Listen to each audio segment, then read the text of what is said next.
And lastly, pang-pito na hakbang, para matutunan mong magpakaligaya sa Diyos, ay kailangan mong manabik na makasama siya sa buhay natin dito sa lupa. Na-realize ko na ako din ay nasasabik na makasama ang aking pamilya sa bakasyon, sa camping, sa beach, at iba pang activities. The same thing, alam natin na maligaya tayo sa Diyos kapag excited tayo sa ating pananambahan sa Kanya. Kaibigan, tanungin mo ito sa sarili. Ang araw ba ng linggo ay parang sapilitan? Linggo na naman, magwo-worship na naman, antok pa ako, or may outing kami sa susunod na lang. Kaibigan, itanong mo din sa sarili ko, ang Diyos ba talaga ang focus mo pag Sunday o ang mga iba't ibang gawain mo? O kaya iniisip mo kung saan kayo pupunta ng inyong mag-anak.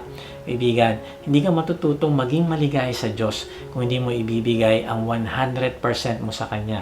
Simulan mong panabikan na makasama siya, hindi lang sa araw ng pagsamba, kung hindi manabi ka din sa umaga o sa gabi na makausap mo siya sa iyong quiet time. Itanong mo din sa sarili, kapag araw ba ng discipleship group, ay excited ka ba na umattend para makasama mo ang Diyos at ang kapatiran? Kaibigan, tingnan mo kung gaano kasabik si David sa Diyos na dapat nating tularan. Ituturo mo ang landas na patungo sa buhay. Sa piling mo'y madarama ang lubos na kagalakan. Ang tulong mo'y nagdudulot ng ligayang walang hanggan. Grabe no? Sabi ni David, Lord, sa piling mo ay madarama ako ang lubos na kagalakan. Kaibigan, hindi ka makakadama ng kagalakan sa Diyos kung hindi mo siya hinahanap, hindi ka nagugugol ng panahon sa Kanya, at kung hindi ka nasasabik na makasama siya 24/7 sa buhay mo. Na-realize ko na ang dahilan kung bakit hindi tayo excited na makasama ang Diyos ay pag meron tayong kasalanan na ayaw bitawan, kabisihan at maling priority sa buhay. At iniisip mo na mahihirapan kang bitawan ng mga ito. Mali kaibigan, simulan mong magpakaligaya sa Diyos at mararanasan mo na bibigyan ka niya ng tamang pagnanasa na naaayon sa kalooban niya sa buhay mo. Ito ang makakabuti sa iyo at magbibigay ng satisfaction. Papalambutin niya ang puso mong matigas at matututunan mo siyang mahalin. Sasagipin ka niya sa pagkalubog sa madilim na kasalanan. Mula sa kalangitan, itong Panginoon, sa malalim na tubig, ako'y iniahon. Iniligtas ako sa kapangyarihan ng mga kaaway na di ko kayang labanan. Sinalakay nila ako noong ako'y naguguluhan. Ngunit si Yahweh ang sa akin nagsanggalang. Kaibigan, napakabuti ng Panginoon at handa siyang iahon ka sa malalim na pagkalubog. Huwag mong isipin na hindi ka na magbabago dahil ang hindi mo kaya ay kaya ng Diyos. Alam mo ba na ang mga taong maligaya sa Diyos ay excited din sa pagbabalik niya upang makasama siya sa langit? Na-realize ko na kapag dito pa lang sa lupa ay nasisihan ka na sa Kanya, ay natitikman mo na in advance ang ligaya sa langit. Bakit? Kasi wala tayong gagawin doon kung hindi magpakaligaya sa Diyos. Kaibigan, excited ka na ba?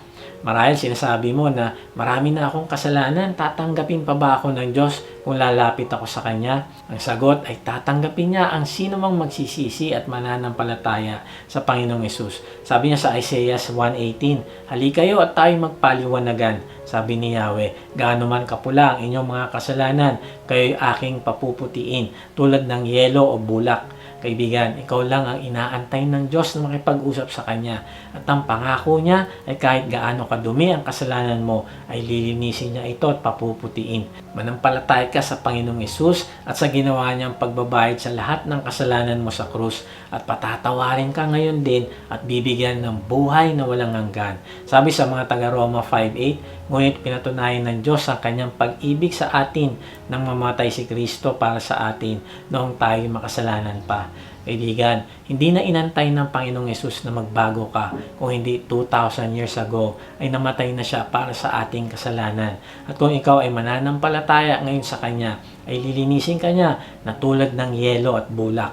Ipahayag mo ngayon sa Kanya ang iyong pananampalataya sa pamamagitan ng isang panalangin ng pagsuko. Kahit nasan ka ngayon ay sabihin mo ito, Panginoong Hesus, inaamin ko na ako'y makasalanan.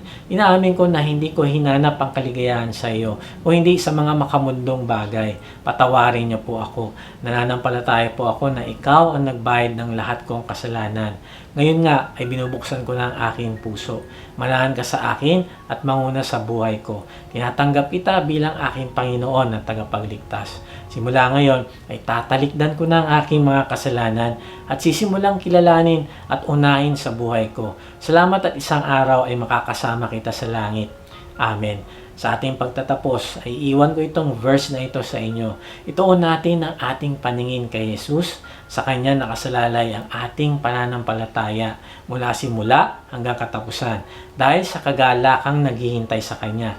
Hindi niya inalintana ang kahihiyan ng pagkamatay sa krus at siya ngayon nakaupo sa kanan ng trono ng Diyos. Kaibigan, nung binayaran ng Panginoong Hesus ang lahat ng kasalanan mo at kasalanan ko ay hindi siya napilitan lang. Hindi dahil sa obligasyon o kailangang gawin, kung hindi maligaya siya na gawin yon dahil na-delight din siya sa iyo. Alam niya na pagtapos ng gagawin niyang pagbabayad ay magkakaroon na tayo ng pagkakataon na ma-restore ang relationship natin sa Kanya at makalapit na muli sa Kanyang presensya. Ang sabi diyan, dahil sa kagalakan naghihintay sa Kanya ay hindi niya inalintana ang kahihiyan ng kamatayan sa krus. Kaibigan, mahal na mahal ka ng Diyos. Kung uunawain mo ito at tatanggapin ang regalo niyang pag-ibig sa iyo, ay magkakaroon ka ng totoong kaligayahan sa Kanya na hindi nawawala. God bless.